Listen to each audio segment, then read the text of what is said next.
இந்தியாவில் பிரிட்டிஷ் ஏகாதிபத்தியத்தை முதலில் எதிர்த்து அரசியல் இயக்கமாக வடிவமைத்த மாமன்னர்கள் மருது பாண்டியர்களின் தியாக வரலாறே இந்த ஆவணப்படம்.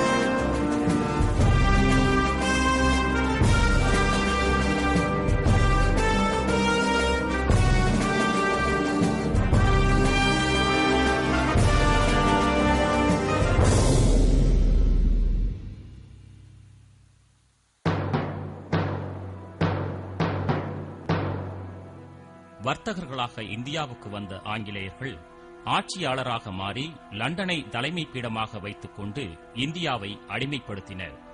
இதன் விளைவாக ஆங்கிலேய மேலாதிக்கத்தை எதிர்த்து இந்தியாவில் பல கிளர்ச்சிகள் நடைபெற்றன.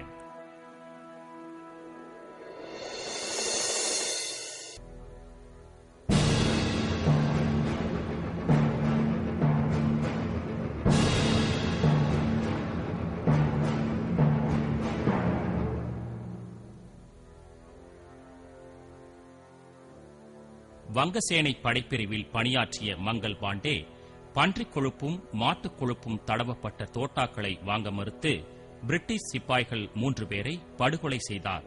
குற்றச்சாட்டுக்கு ஆளாக்கப்பட்ட மங்கள் பாண்டே ஏப்ரல் மாதம் 8ஆம் தேதி தூக்கிலிடப்பட்டார். பல்வேறு இடங்களில் நடந்த கிளர்ச்சியால் டெல்லி மே மாதம் 11ஆம் தேதி சிப்பாய்கள் வசமானது.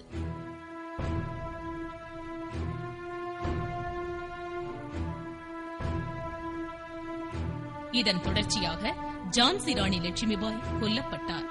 பிரிட்டிஷாருக்கு சவாலாக இருந்த தாந்தியா தோப் தூக்கிலிடப்பட்டார். நானா சாஹிப் நேபாளத்துக்கு தப்பிச் சென்றார். 134 நாட்கள் தொடர்ச்சியாக நடந்த இக்கிளர்ச்சி முறியடிக்கப்பட்டு ஆங்கிலேயர் டெல்லியை கைப்பற்றினர். பகதூர் ஷா ரங்கூனுக்கு நாடு கடத்தப்பட்டதோடு இந்தியாவில் முகலாய பேரரசு முடிவுக்கு வந்தது.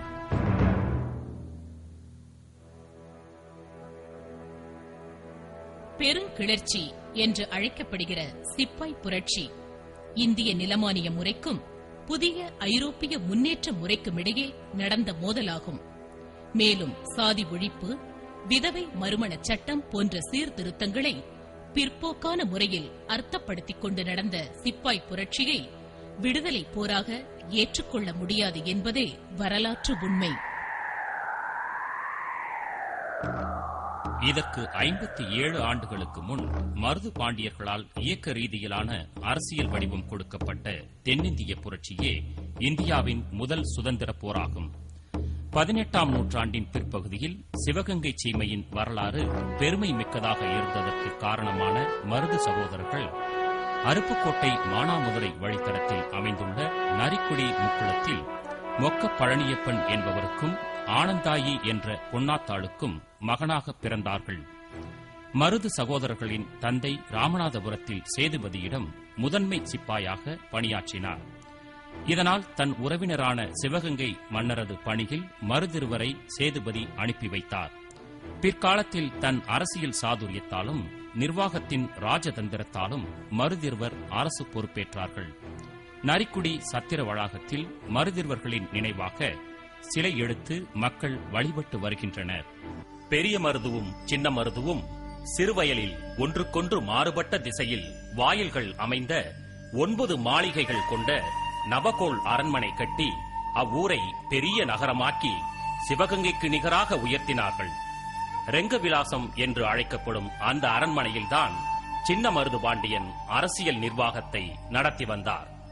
முத்தமிழ் வளர்த்த மருது வேந்தர்கள் ஆலய திருப்பணிகள் மூலமாக சிற்பக்கலையையும் வளர்த்தனர். மருது பாண்டியர்களுடைய ஆட்சியின் அமைதி சூழ்நிலையை குலைப்பதற்காக ஆங்கிலேயர்கள் கொலை கொள்ளையில் ஈடுபட்டனர்.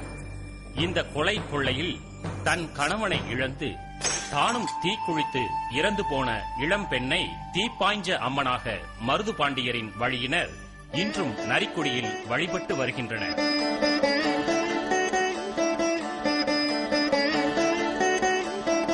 மருது நாடு, மருது சீமை என்று அழைக்கப்படும் சிவகங்கையின் இரண்டாவது ஆட்சியாளரான முத்துவடுகு நவாபின் பீரங்கி குண்டுக்கு பலியானார். நவாபின் படையெடுப்பால் வேலு நாச்சிக்கு நேர்ந்த ஆபத்தை அறிந்த மருது பாண்டியர்கள் விருப்பாட்சிக்கு தப்பித்துச் சென்றனர். 8 ஆண்டுகள் விருப்பாட்சியில் தஞ்சம் புகுந்த மருது சகோதரர்கள் இரண்டாவது மைசூர் போர் தொடங்கியதும் ஆற்காட்டு நவாபுக்கு எதிராக ஹைதர் அலியின் படை உதவியை பெற்றுக்கொண்டு சிவகங்கையை மீட்டனர். இவ்வாறு மருதிருவர் சீமையை மீட்டது விடுதலை வேருக்கு நீர் பாய்ச்சிய பெரும் தொண்டாகும்.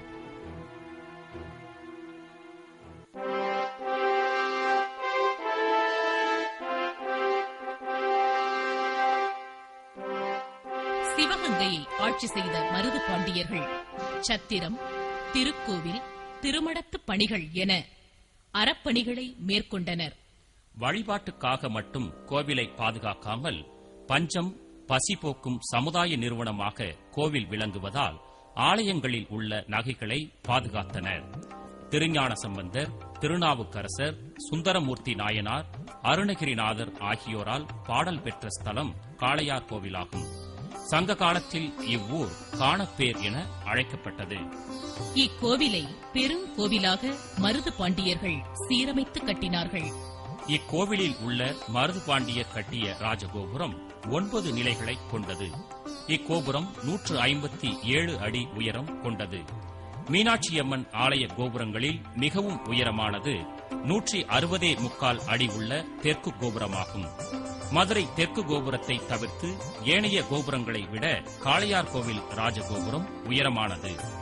கோயிலின் தென்புறம் திருக்குளம் அமைக்க நாக புஷ்கரணி எனும் ஆணை மடுவை ஆழப்படுத்தி மைய மண்டபத்தை மதுரை மாரியம்மன் தெப்பக்குளத்திற்கு இணையாக கட்டினார்கள். குன்றக்குடி சண்முகநாதர் கோவிலும் மருதரசர்களால் பல அறப்பணிகளை கண்டுள்ளது. மருதரசர் மலைமேல் ராஜகோபுரம் எழுப்பி 1000 கால் மண்டபம் கட்டிக் கொடுத்த செய்தியை சாந்து புலவரின் மயூரகிரி கோவை பாடல் வரிகளால் அறிய முடிகிறது. இக்கோவிலின் உற்சவமூர்த்தி சன்னதி வடக்கு தூணில் பெரிய பாண்டியரும் தெற்கு தூணில் சின்ன பாண்டியரும் கூப்பிய கரங்களுடன் நிற்பதை காணலாம்.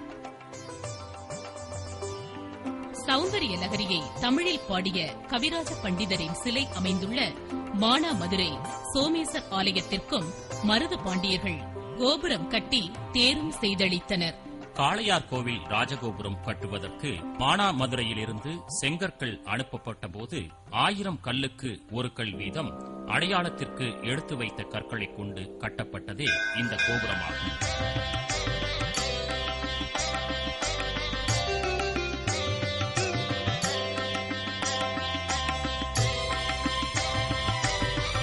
பூண்பாண்டியன் சமணனாய் இருந்தபோது அழிக்கப்பட்ட எழுத்தாயிரமுடையார் கோவிலின் இடுபாடிகளில் மிஞ்சிய கற்களை கொண்டு கட்டப்பட்டதே திருப்பாச்சேத்தியில் உள்ள திருநோக்கிய அழகியநாதர் கோயிலாகும். இக்கோவிலை புதுப்பித்து கட்டி கிடைத்ததற்கரிய மரகத பச்சையில் 2 லிங்கங்களை மருதரசர் அளித்துள்ளனர்.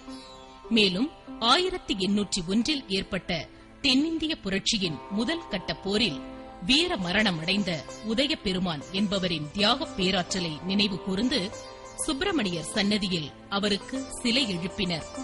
இது அந்த கால தமிழகத்தின் சாதிய மரபின் சமுதாய விரோதங்களை வேரறுக்கவே மருது பாண்டியர்களால் செய்யப்பட்டது.